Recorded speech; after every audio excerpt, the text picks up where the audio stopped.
todavía no abre, ¿verdad? Así pasa, Murphy. No, todavía no el USB. ¿Sí entró bien el USB?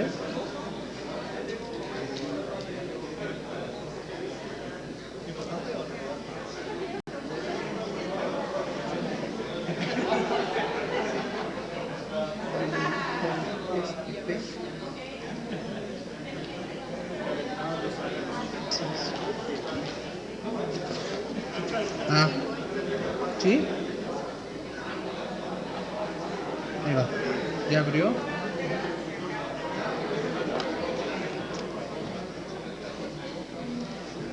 Inel. La tectónica. Esa.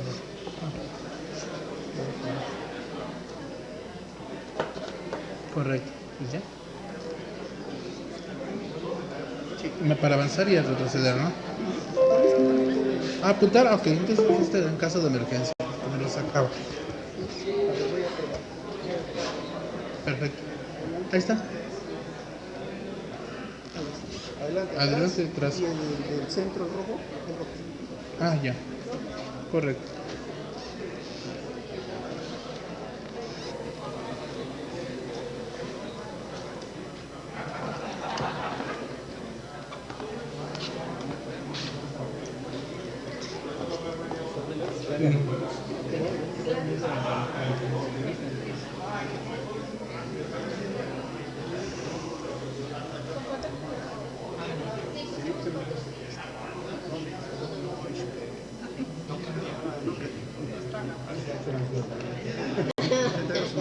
Ah, gracias, muy amable.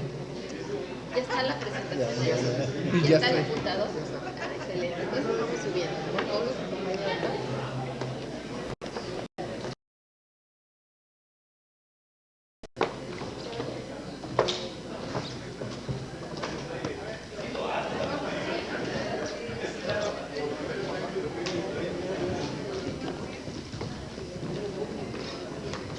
El ponente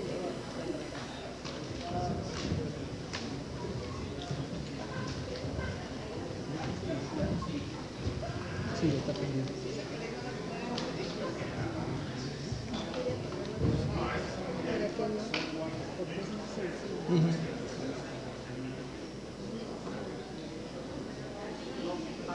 Hay que activar el micrófono.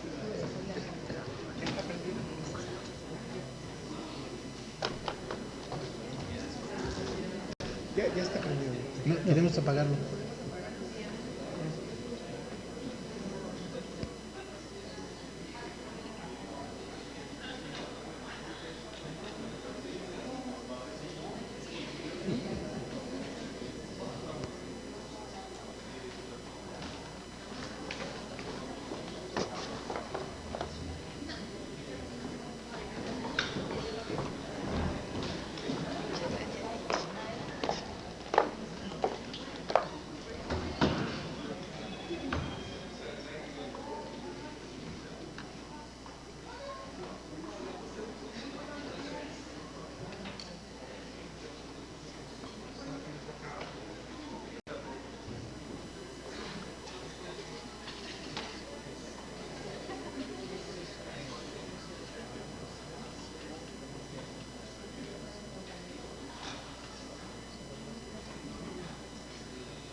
¿Te desconectaste? Sí.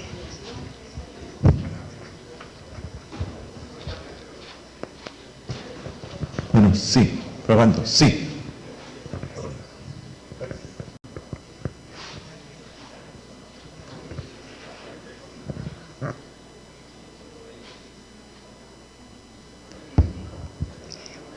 Disculpen, nunca faltan las fallas técnicas.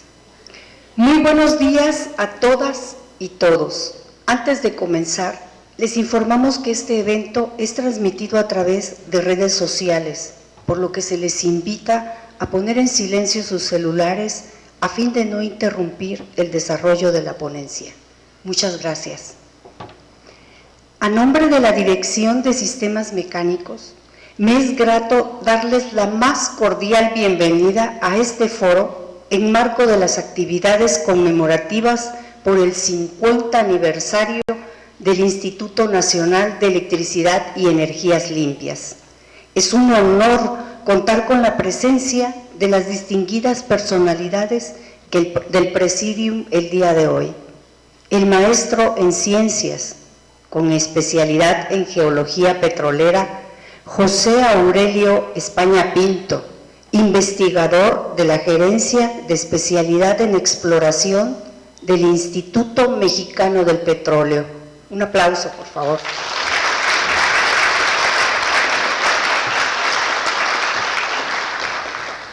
El doctor Víctor Alejandro Salcido González, director general del INEL.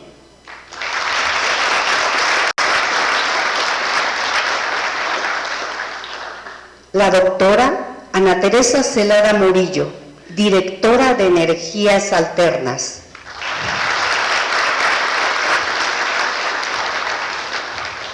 El doctor Mario Ramírez de Santiago, director de Sistemas Mecánicos.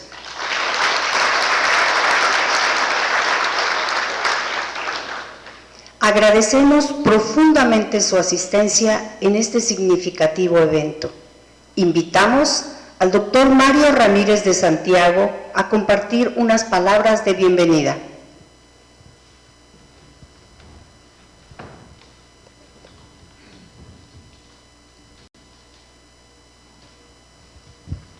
Bueno, tenía algo, pero no lo voy a leer. Bueno, gracias por venir el día de hoy. Esta es una plática que espero que les sea de mucho interés, es la parte de geología.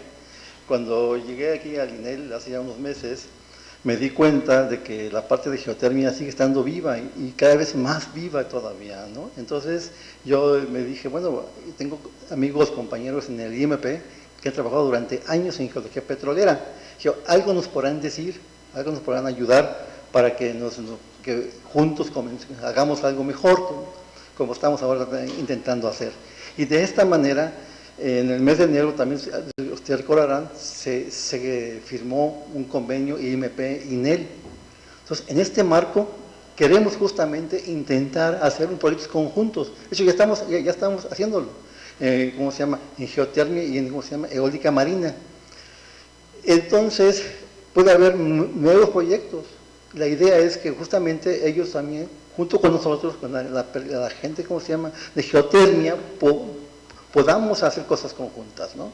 Entonces, esta plática del de hoy es una plática de geología. Después seguimos con un taller que vamos a llevar todo el día de hoy. Y bueno, espero que sea para todo el mundo de ¿cómo se llama?, agrado.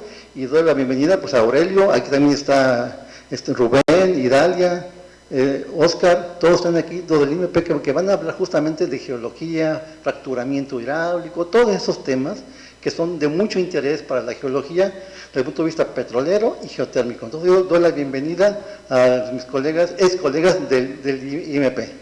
Gracias.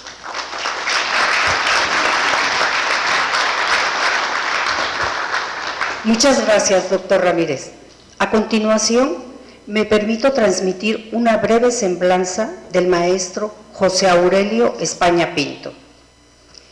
Ingeniero geólogo mexicano con más de 20 años de experiencia en la industria petrolera, quien ha dedicado su carrera a la investigación y desarrollo en geología petrolera.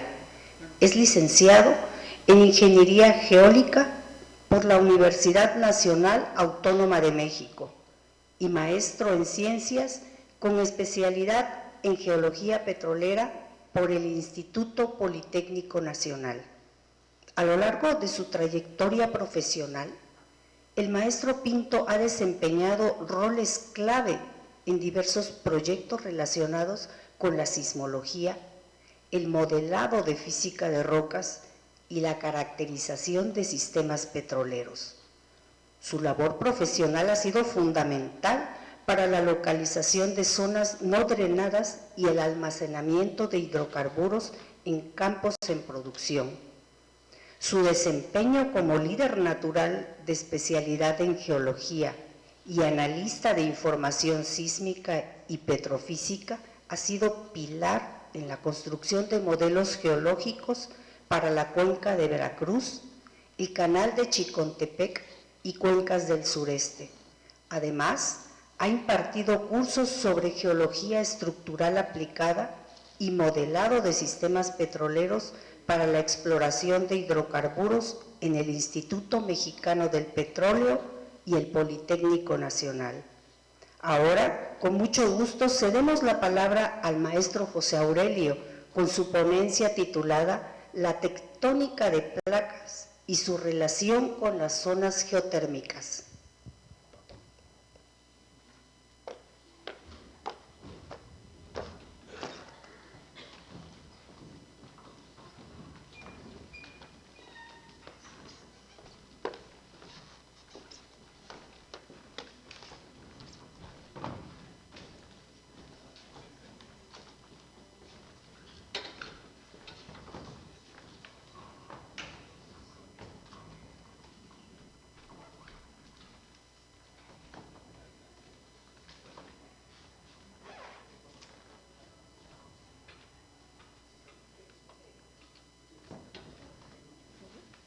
¿Sí se oye? Ah, sí, perfecto.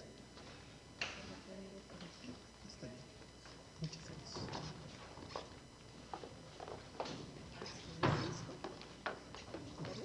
Sí, bueno, sí, probando, está bien. Bueno, pues buenos días. Antes que nada, pues muchas gracias al INEL por la invitación, al director, al ingeniero Salcido, al doctor Salcido, al doctor Mario. Pues gracias a todos por su presencia y ahora sí que por la atención a asistir a esta plática divulgativa. Bien, a petición del doctor Mario, invitación ya concreta, me solicitó un tema divulgativo relacionado relacionado con la tectónica asociado a la geotermia. Entonces, pues me di a la tarea de preparar ahí algunas diapositivas básicas respecto a este tema. Espero que les sea de interés y que de alguna forma pues surjan muchas preguntas para poder partir de estas inquietudes y hacer más asociaciones hacia estos temas, ¿no? La idea pues es, como puede decirse, empezar, ¿no? O sea, poner como la primer piedra. Estoy seguro que debe haber gente que conoce estos temas. La presentación está preparada hacia un nivel muy básico, pero al final podemos hacer preguntas y se puede pues seguir el contacto para más información, más detalle, lo que quieran, con toda confianza. Bien, la plática pues es la tectónica de placas y su relación con las zonas geotérmicas. Hago énfasis en la parte de México. Vamos a arrancar. El contenido va a ser el siguiente. Pues voy a dar una introducción respecto a lo que está atrás de la tectónica, el motor de la tectónica de placas. Voy a explicar qué es la tectónica de placas. Posteriormente vamos a ver los tipos de límites de placas, que es algo muy importante respecto a este tema. Algunas características generales de las placas tectónicas, y después en este cuarto punto pues ya nos vamos a meter a lo que es la tectónica de México y su relación con la geotermia, ¿no?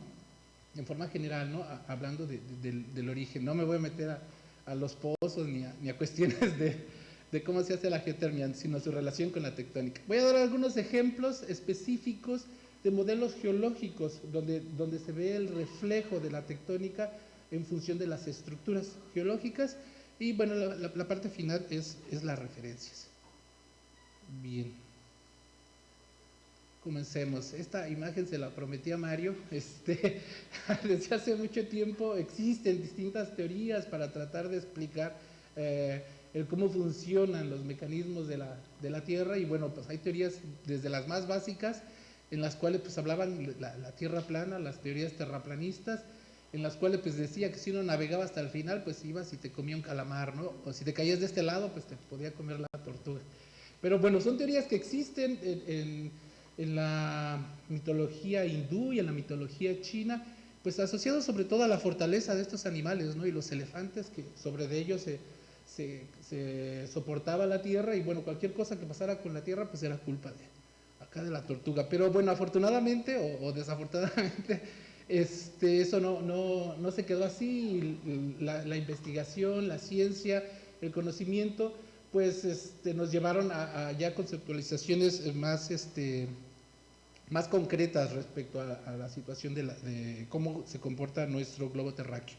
Uno de los aspectos que más nos importa en este caso, pues es la parte de la tectónica.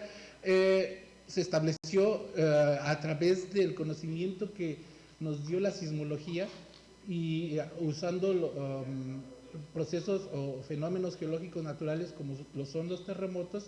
Estos terremotos generan ondas cuando se libera gran energía. Estas ondas viajan a través de las distintas capas. Bueno, se estableció que existían distintas capas y que cada una de estas capas pues tiene características físico-químicas diferentes. Pero bueno, el punto de partida son los temblores, el viaje de la onda P, el viaje de la onda C, tienen distintas velocidades dependiendo de la impedancia de cada uno de los materiales. Y bueno, esta es la base. La parte matemática y teórica pues es todo un compendio de conocimiento que está enfocado en la sismología. Pero bueno, este es como nuestro punto de partida. En función de ese conocimiento que nos aporta la sismología, pues se establecieron distintos modelos con respecto a las distintas capas de la Tierra. Hay modelos estáticos que hacen énfasis sobre todo en la parte de la composición, y hay modelos dinámicos que hacen énfasis o se enfocan a las características de movimiento de estas capas.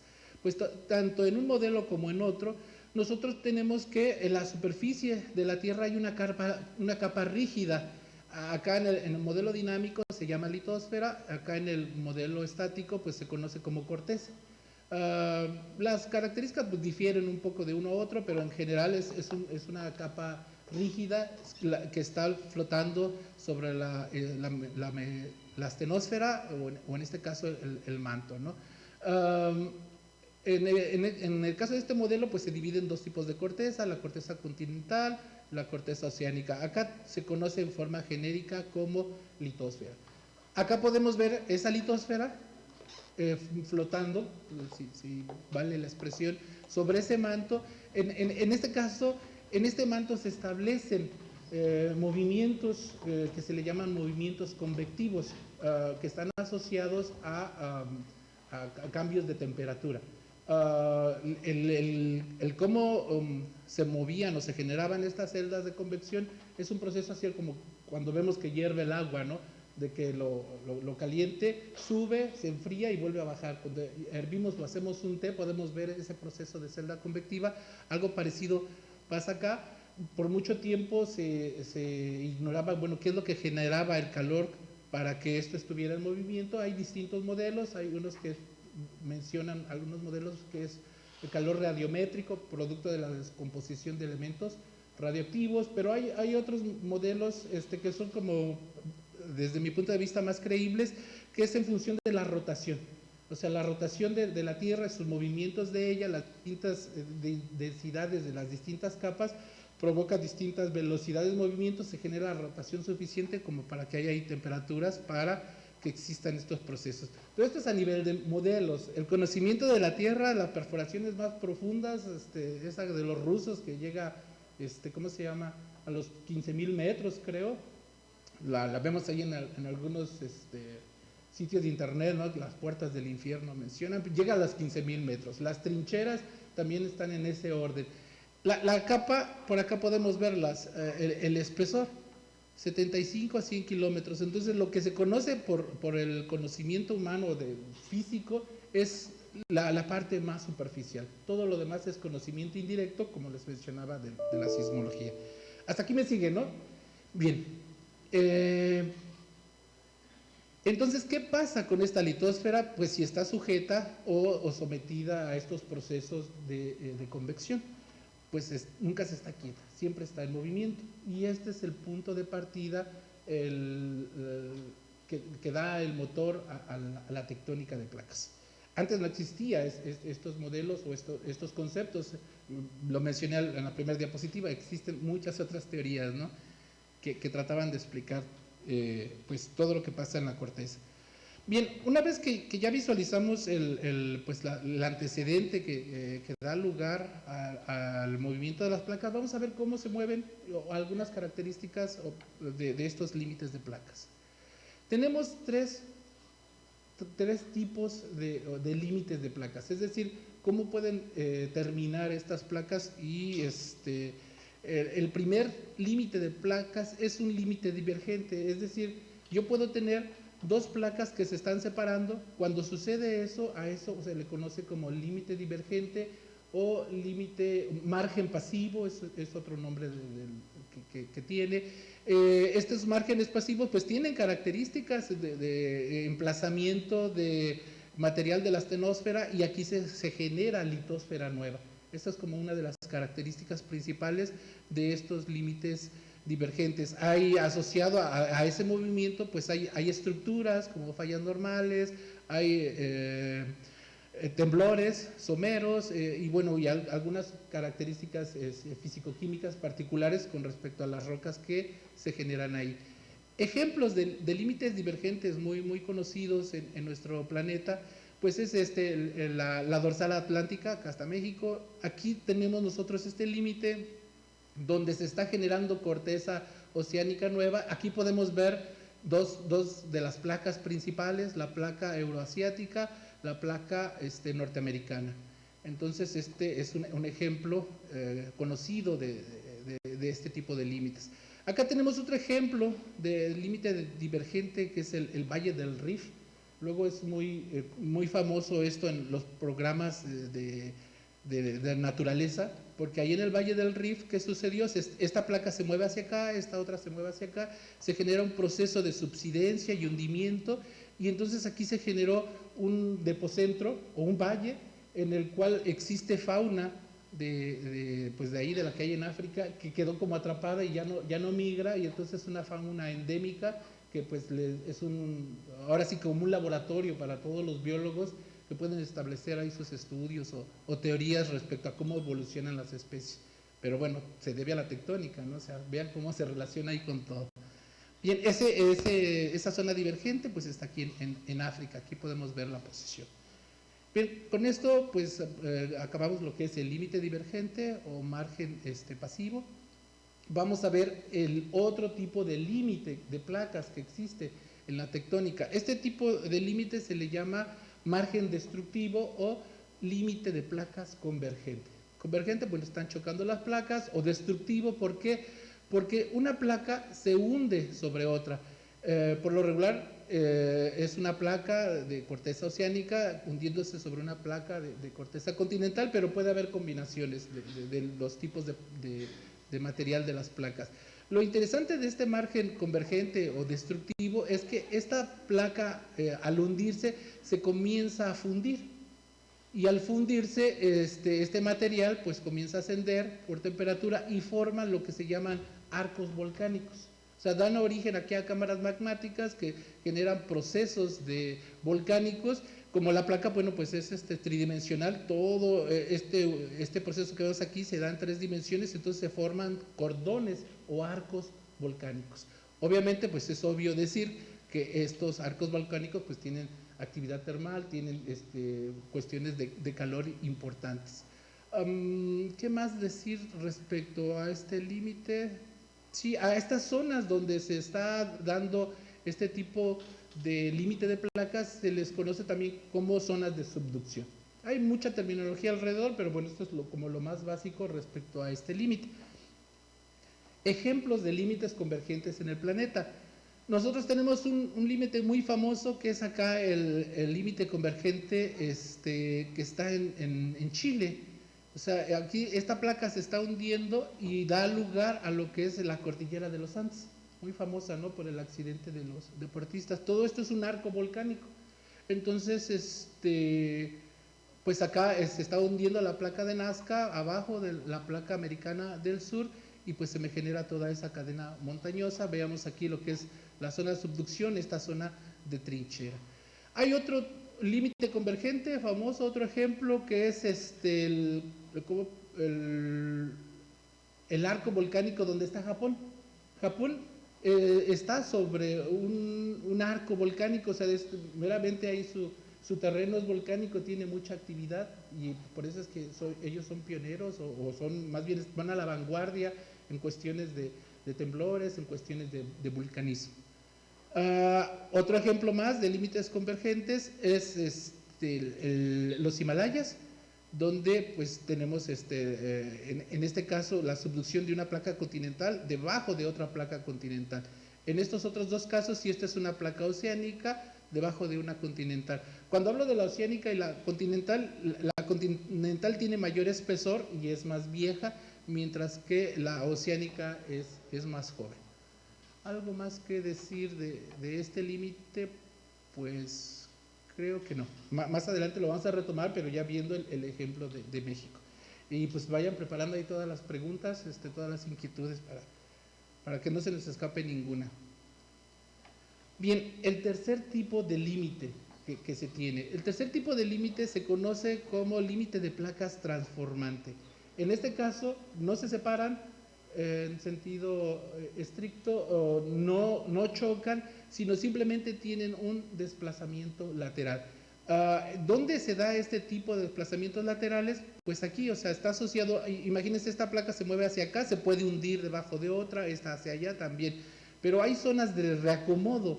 Esas zonas de reacomodo son donde se presenta ese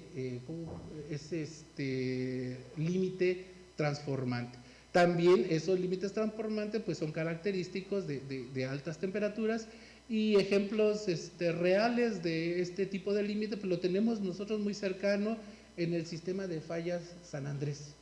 Acá tenemos el Golfo, México, el Golfo de California, la península, y todo esto es un sistema de fallas transformantes.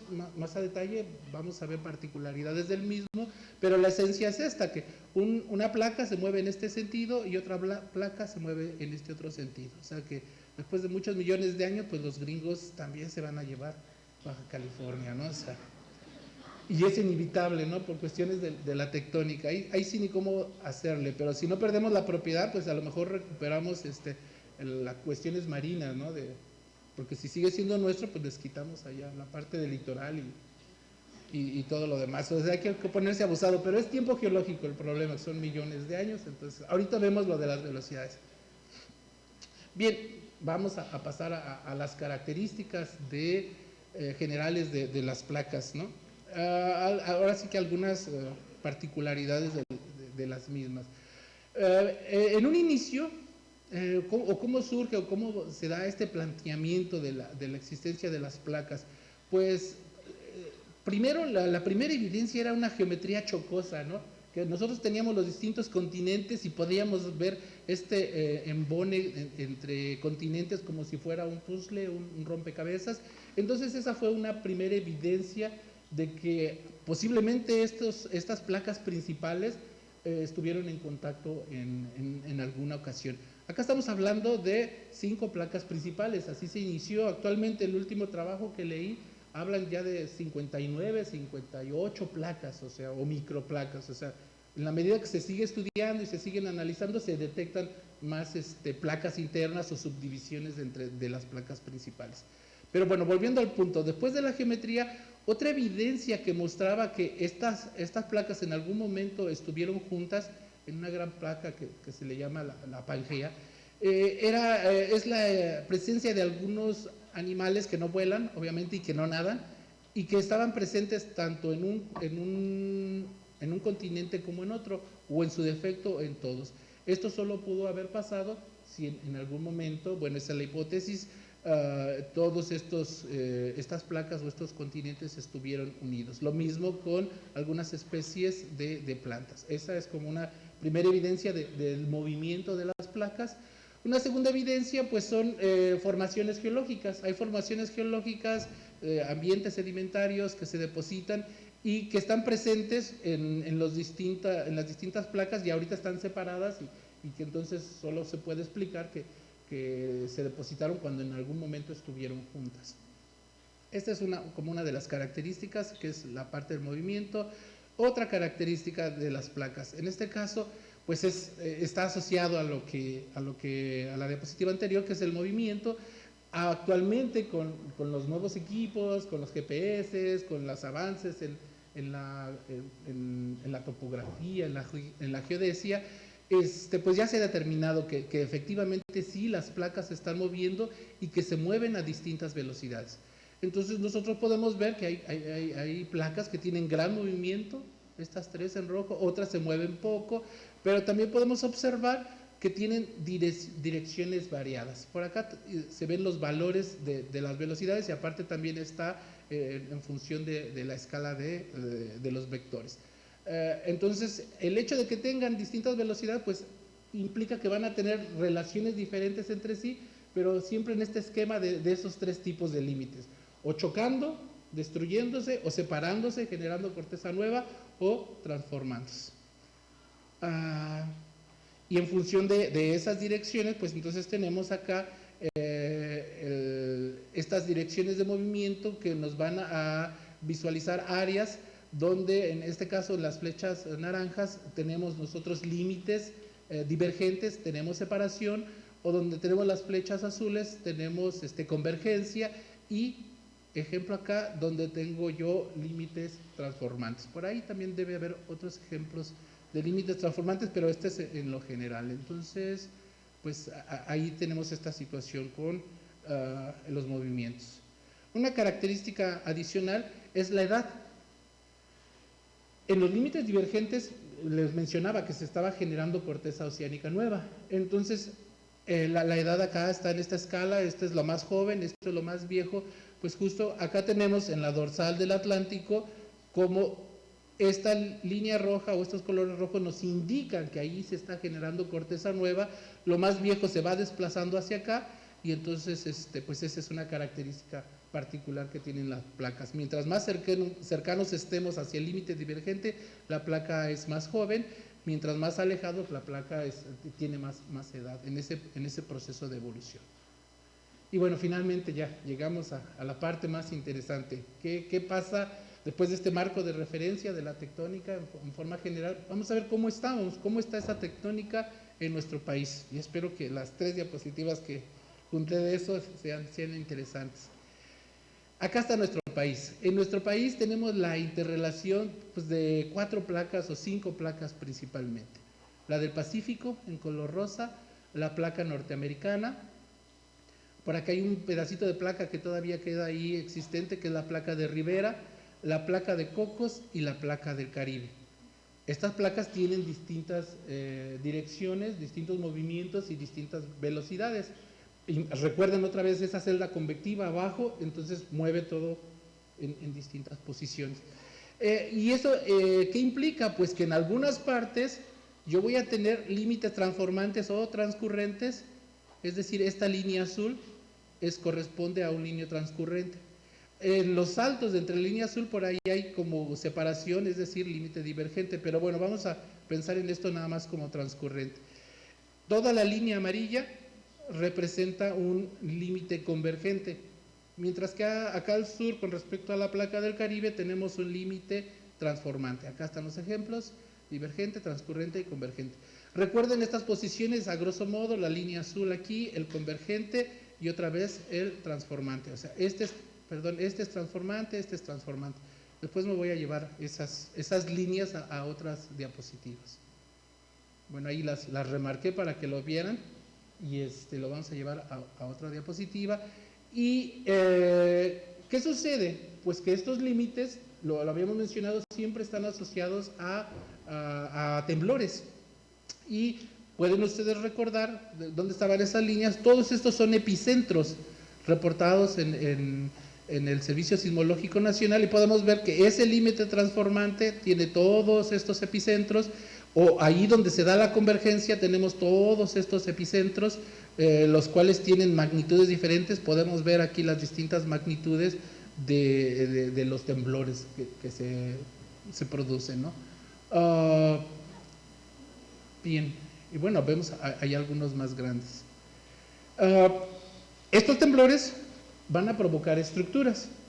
Y entonces existe ahí en la literatura o en el internet bases de datos donde se analizan estos temblores y las estructuras a las cuales están asociadas. Entonces podemos ver acá, los que están en verde son fallas de desplazamiento lateral, los rojos son fallas normales y los azules son fallas inversas. Todo esto está asociado a mecanismos focales, es decir, es un análisis sismológico que se hace para, en función del tipo de temblor y las relaciones de los distintos arribos de llegada de las ondas, se establece qué tipo de estructuras se pueden formar. Entonces, este es un estudio como específico que se hace con los datos de temblores. Y así podemos ver que pues esto es lo que es una falla normal, una falla de desplazamiento a rumbo o falla lateral, que son las verdes, que se ven acá verdes. Estas serían las rojas, les decía, normal fall, y las azules son fallas inversas.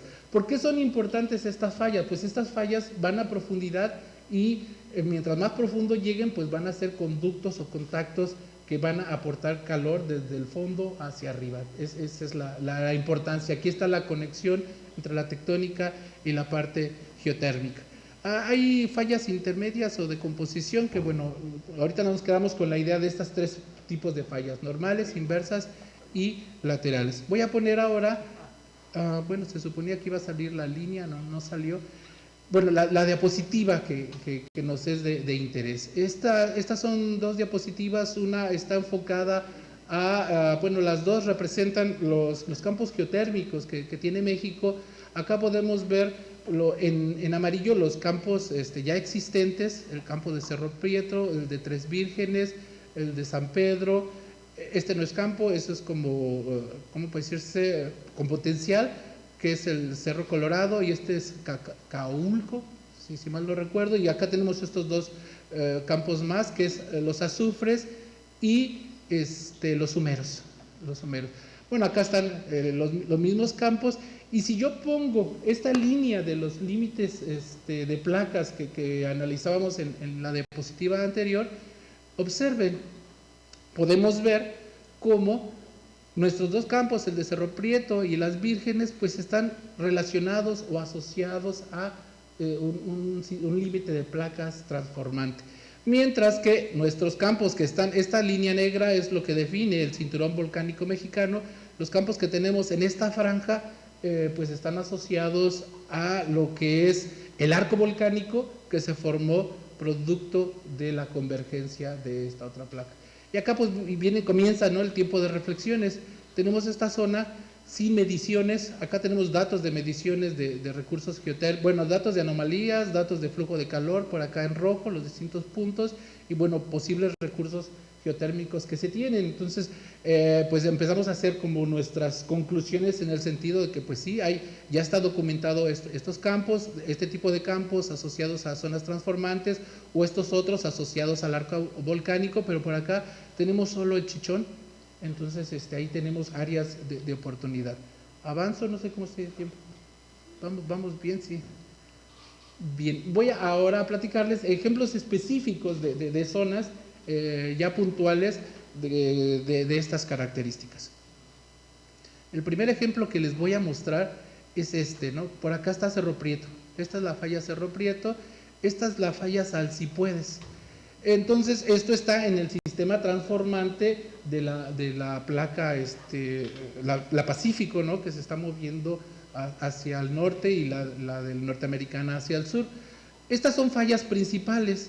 Entonces, nosotros podemos ver en este mapa construido con información sísmica, pues acá hay evidencias claras de actividad termal, el campo Cerro Prieto, y acá en esta otra nosotros tenemos las evidencias en estos triangulitos que son cuerpos volcánicos también ya documentados.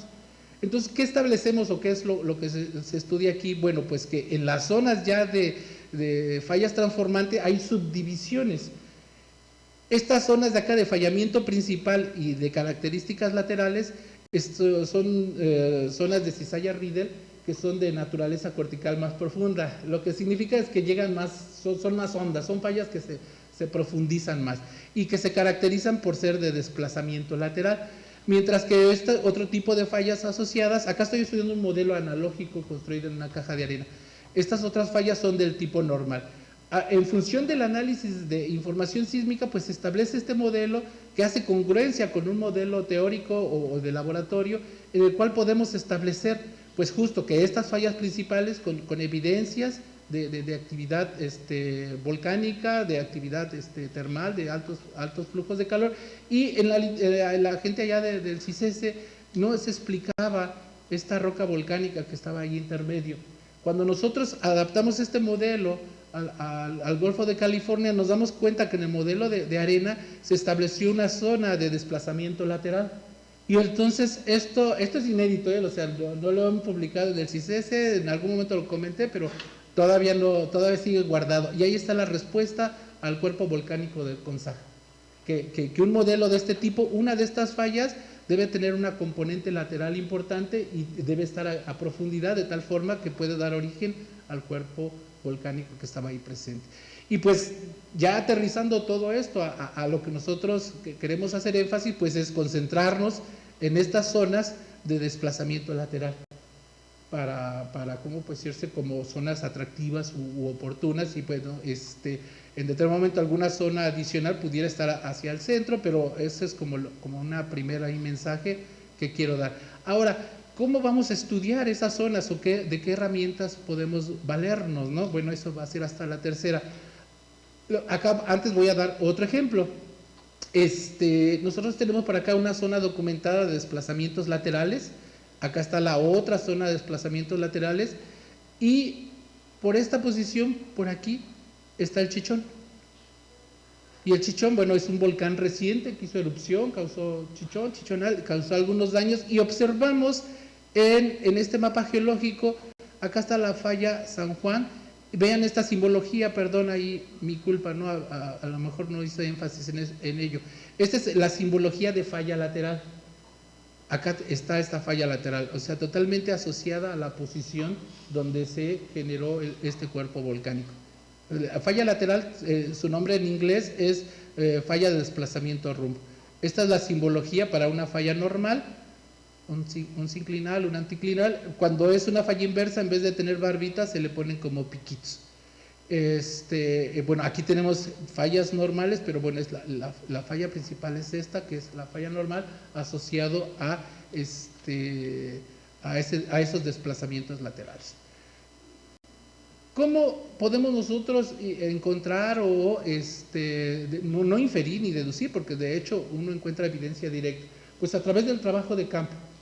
O sea, a través de los conocimientos de geología estructural, uno puede salir al campo, tomar datos de los planos de falla, hacer esto de forma cuantitativa, medir el ángulo de esta falla, representarlo en una red estereográfica, medir el ángulo que tiene esta estría, que es una de las pláticas que vamos a tener en el taller, o sea, enfocado a cómo se hace esto, y ir plasmando toda esta información que se tiene en campo. Esto es una localidad que se llama Cerro Pelón, está en esta posición, y en función de este trabajo de campo se van poniendo esos puntos y se genera esta interpretación. ¿Les parece interesante la interpretación?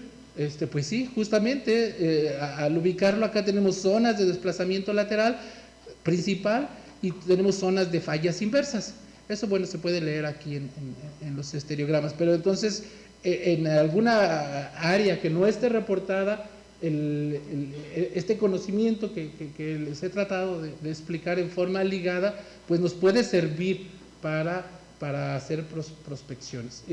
La plática ha sido de lo más general. Hay ejemplos muy particulares que ya no los quise poner para no profundizar, como la cuestión de inversión del basamento o algunas cuestiones de cosas ligadas, pero bueno, esa es como la idea de la charla. Y pues creo que con esta termino. Acá tenemos el potencial geotérmico de México y podemos observar, ¿no? Bueno, estas zonas de potencial no están ya los campos declarados, sino las que tienen potencial. Todo el potencial que tenemos ahí en la faja de oro asociado a ese arco volcánico, y solo acá el Chichón, el Tacaná y toda esta área. Recuerden la parte de la lateral, es como mi primer conclusión o reflexión al respecto, ¿no? De que pues los elementos ahí están, las cuestiones tectónicas ahí están presentes, pues ahora sí que la inquietud también ya está, las capacidades no lo dudo que estén, entonces pues tenemos todo, ya nada más es empezar con las buenas intenciones, nada más que abusados con el camino al infierno, ¿no? Que está empedrado de buenas intenciones, hay que llevarlo a acciones. Esa sería como mi conclusión. Pues muchas gracias por su atención y pues espero que les haya agradado la plática, espero preguntas o al menos que se lleven algunas reflexiones o conclusiones. Gracias.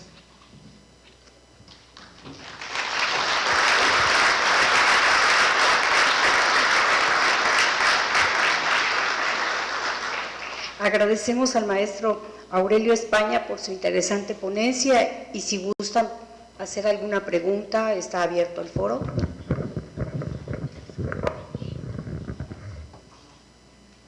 Maestro, muchas gracias por la presentación, muy interesante. Un par de preguntas. Por ahí en una gráfica me llamó la atención, estaba ordenada por sismicidad por mes y saltaba mucho septiembre y octubre. ¿Hay alguna explicación para este comportamiento? Esa es una pregunta. Y la otra pregunta es respecto al potencial geotérmico que dio en la penúltima lámina. ¿Son megawatts térmicos o eléctricos? Ahí la pregunta. No, pues la segunda pregunta te la debo, ¿no? Porque ahí sí me declaro neófito en ese sentido. Habría que checar ahí en la fuente. Y en cuanto a esta pregunta, sí es interesante esta cuestión. Mucha gente lo quiere asociar, ¿no? A la parte de los temblores, ¿no? En septiembre. Pero bueno, en este caso fue una coincidencia. En realidad todavía el conocimiento no da como para establecer patrones. O sea, a nivel de estudio sismológico, pues hay mucho por hacerse. Hay modelos matemáticos que están ahí tratando de replicar el comportamiento de los distintos sismos, pero sí, bien checado, ¿no? Ahí está ese mes de septiembre pues ahora sí que tan mal esperado a veces, ¿no? Pero todavía no hay como una explicación.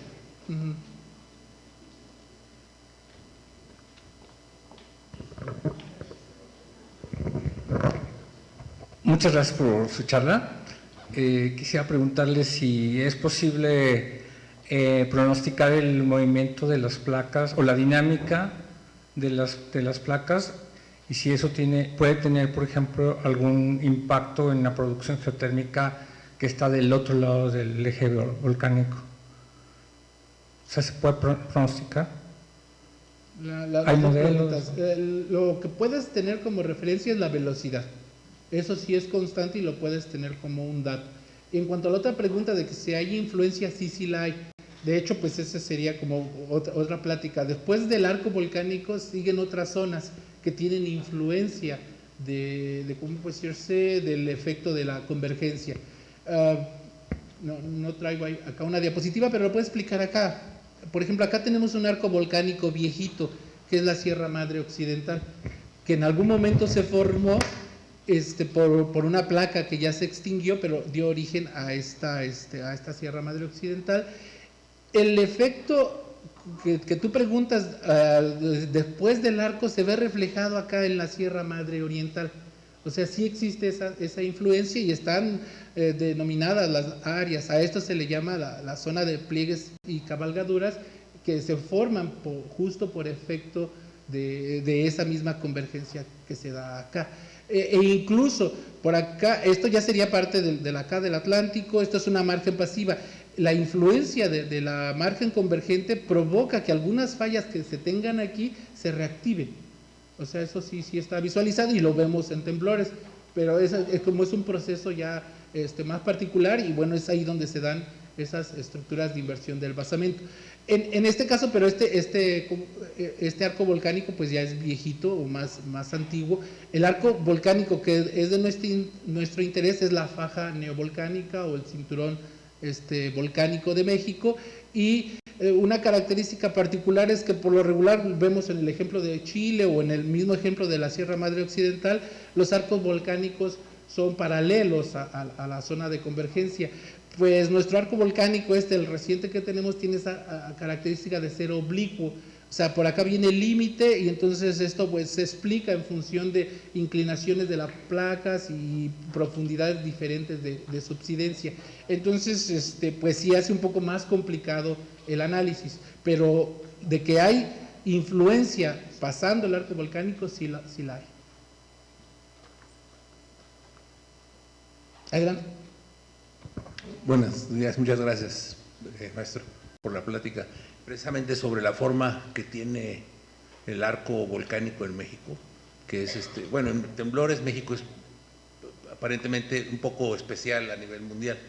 Entonces, en efecto, los arcos volcánicos son paralelos a la subducción y en el caso de México hay una forma asociada, entiendo que es a la profundidad de la placa oceánica subducida. Entonces, los temblores que ocurren en estas zonas, les llaman temblores de profundidad intermedia, son del orden de 60 kilómetros, muy diferente a lo que ocurre en Chile, por ejemplo, a esas distancias, a 300 kilómetros, pues ya no hay efectos de temblores paralelos a la costa. Sin embargo, en México sí, y eso hace que los volcanes tengan esta forma y que los campos geotérmicos estén asociados a esas distancias de la subducción, de la zona sísmica. Sí. Entonces, mi pregunta es, ¿en qué influye la profundidad? Porque en el caso de los azufres son temblores superficiales, temblores de corteza, de la corteza de litosfera superficial, que salen del orden de 10 kilómetros los movimientos sísmicos. En cambio, en el sur, en el arco volcánico, los temblores se producen a 60 kilómetros y aparentemente la geotermia es más efectiva. Entonces, esa es mi pregunta, ¿cómo influye la profundidad focal en la influencia sobre la actividad de campos geotérmicos? Sí, pues justamente la pregunta está la respuesta, o sea, en que tienes actividades sísmicas diferentes. Si la interrogante, la pregunta es ¿a qué se debe esta placa que se subduce? Tiene inclinaciones diferentes y espesores diferentes. Entonces esa inclinación diferente de encajamiento y las características químicas diferentes y todo el proceso de diferenciación magmática también nos da composiciones volcánicas diferentes. Es que es muy diversificado. Sí, ya entrar al detalle, pues habría que ahora sí que plasmarlo. No pues acá esta figura, pero la composición química de nuestro eje neovolcánico es sumamente variada. Entonces hay vulcanismo que es más antiguo, hay vulcanismo que es más reciente y que tienen composiciones algunas muy diversas o variadas entre sí. Sí. Entonces, más que cómo influye, pues de esa forma, ¿no? En características o en efectos diferentes. Sí, pero el detalle sí te lo debo, ¿no? Habría que ahí documentarlo así con mayor particularidad o analizar caso por caso, ¿no? La gente de la UNAM, pues o sea, tienen años estudiando el eje. De hecho, hablan que hay un paleoeje, ahorita nada más podemos ver la parte de influencia de los últimos procesos de subducción, pero que abajo, por métodos indirectos, determinan que hay una presencia de un antiguo eje, entonces que tiene otras características, tuvo otras distribuciones y pues eso lo hace diverso. Aparte, el hecho de que se dé esta subducción diferenciada, pues hace que la parte de la inclinación, los procesos internos y de estructuras también sean diferentes. Entonces ahí a lo que yo visualizo como para tratar de responder a esas preguntas, pues es zona por zona, ir a hacer trabajo de campo, trabajo de muestreo de litología, de muestreo de composiciones y sobre todo el trabajo estructural para encontrar ahora sí que respuestas puntuales a cada zona.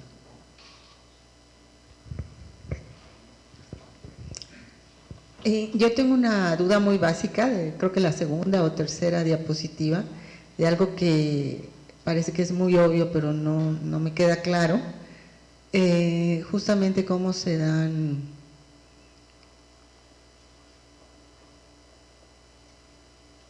la anterior, creo. A ver, podemos ver la siguiente, por favor. La siguiente. Ya no la encuentro. Pero se refería a la razón por la que hay actividad volcánica y potenciales geotérmicos, que comentaba usted que era obvio, y ya no localiza la diapositiva. Bueno, en esencia, pues todas pueden Esa, de alguna justo. forma asociarse. Lo que pasa es ya sea un límite u otro, este movimiento va a generar procesos sísmicos y procesos volcánicos. O sea, los tres tipos de límites van a generar los dos tipos de procesos en formas diferenciadas, o sea, son con características diferentes. Pero entonces estos procesos volcánicos pues van a estar asociados a cuestiones térmicas. Sí, esa es la parte. Ajá.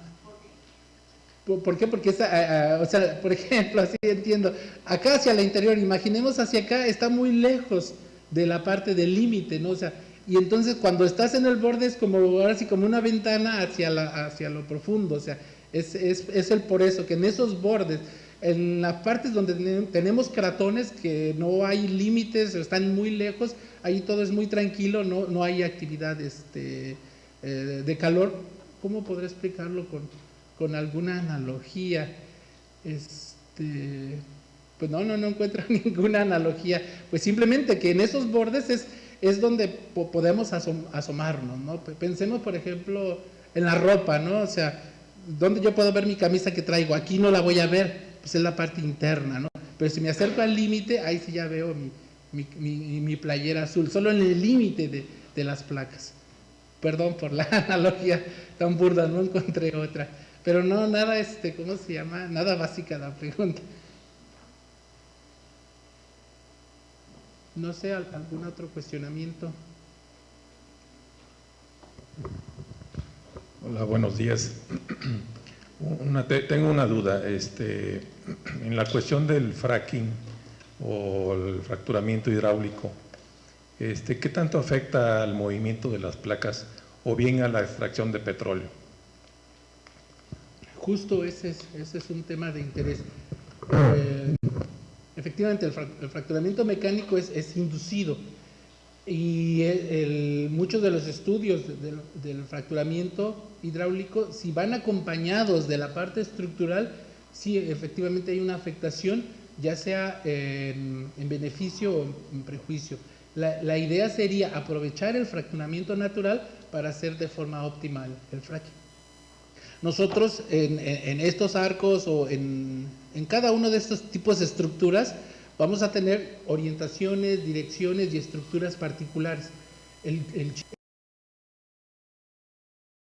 Orientaciones, cómo se prevén que estén en subsuelo para que al momento que yo quiera fracturar, pues le dé una dirección o otra, dependiendo del ejemplo o lo que yo quiera analizar.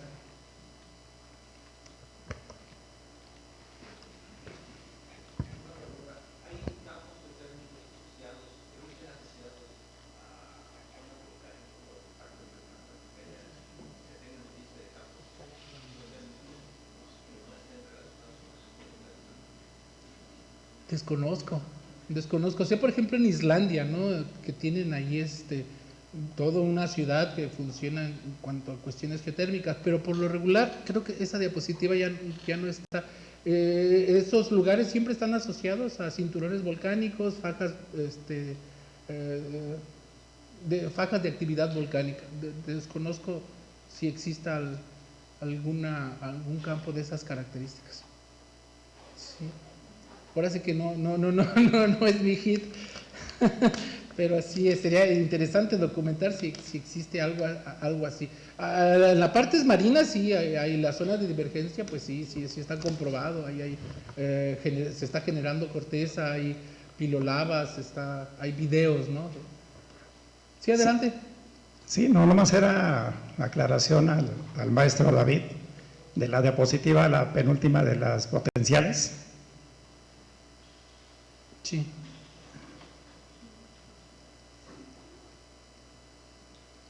La última, ¿no? Bueno, sí, la penúltima. Penúltima. Sí, así es. Sí, los potenciales están potenciales eléctricos estimados y generalmente es de acuerdo a modelos volumétricos y temperaturas estimadas de yacimiento. mediante geotermómetros químicos. El potencial se refiere a megawatts eléctricos. Y generalmente esas temperaturas son previo a la perforación. Ya cuando se perfora, pues ya igual esos números cambian, ¿no? Ahora sí que vienen otros datos. Cierto. Así es. No, pues muchas gracias por... Ahora sí que la precisión es... Así nos vamos con todas contestadas. Sí. Gracias.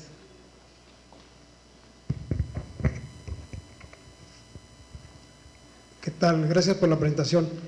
Una duda más bien que relaciona la geotecnia con la geopolítica. ¿Que sería factible provocar desplazamiento de placas con un instrumento desarrollado por los humanos? Yo considero que no, porque la cantidad de energía que está involucrada en ese tipo de movimientos es...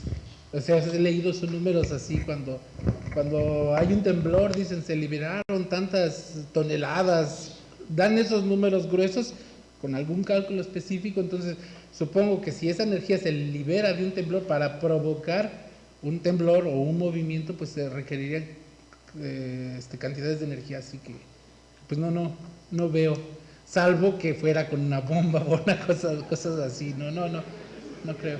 Ajá. Sí.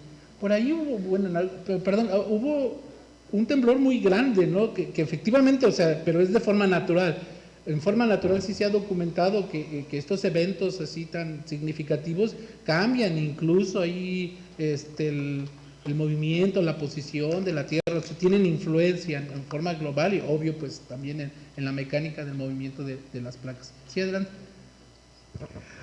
Bueno, la pregunta está relacionada a esta misma diapositiva y a lo mejor entre Nacho, creo que estás por ahí, y sí, y usted pudieran comentar, porque desde un punto de vista de la generación eléctrica, cuando vemos estos megawatts sabemos que provienen, si son de campos geotérmicos, son turbinas geotérmicas. Y esos megawatts en realidad provienen por un lado, de la temperatura, como ya lo comentó Ignacio, pero también del flujo de vapor que se genera en esos campos, ¿no? Entonces, hace un momento Nacho comentó sobre temperaturas, pero me quedó la duda, ¿y dónde quedó el flujo?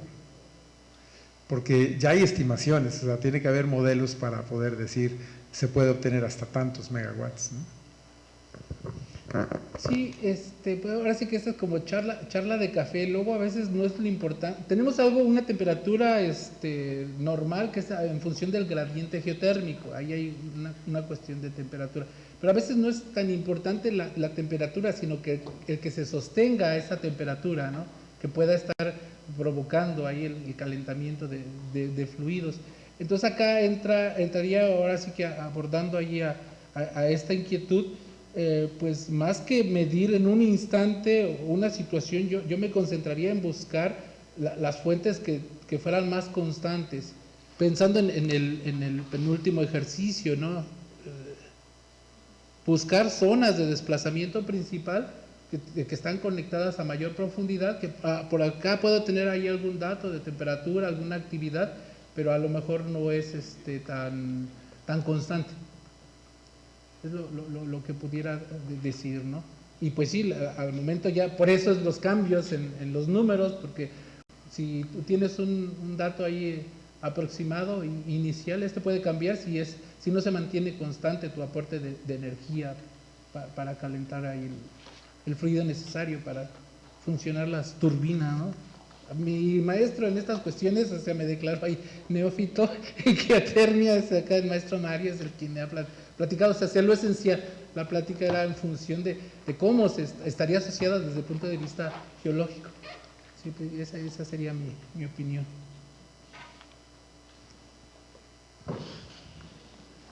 Si ya no hay más preguntas, para concluir esta valiosa ponencia, haremos entrega de un reconocimiento a nuestro invitado por parte de nuestro director general, el doctor Víctor Alejandro Salcido González, y procederemos a la toma de la fotografía oficial conmemorativa en este escenario.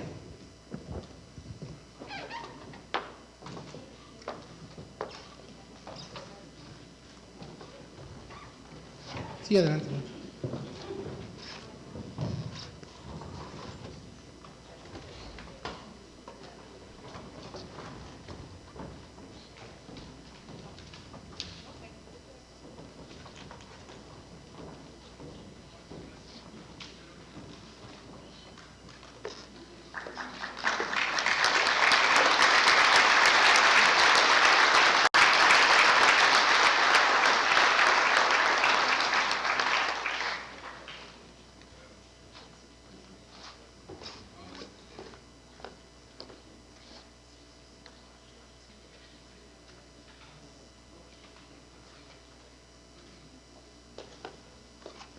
Agradecemos a todas y todos por su asistencia.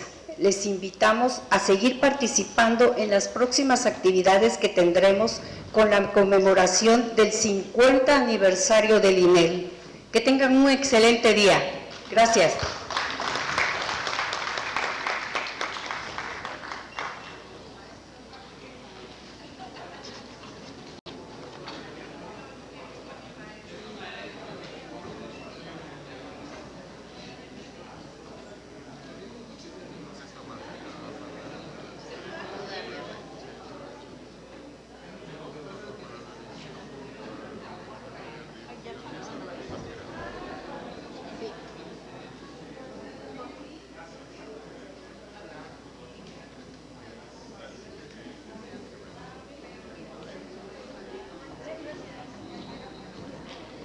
Tú me indicas cuando ya cortas.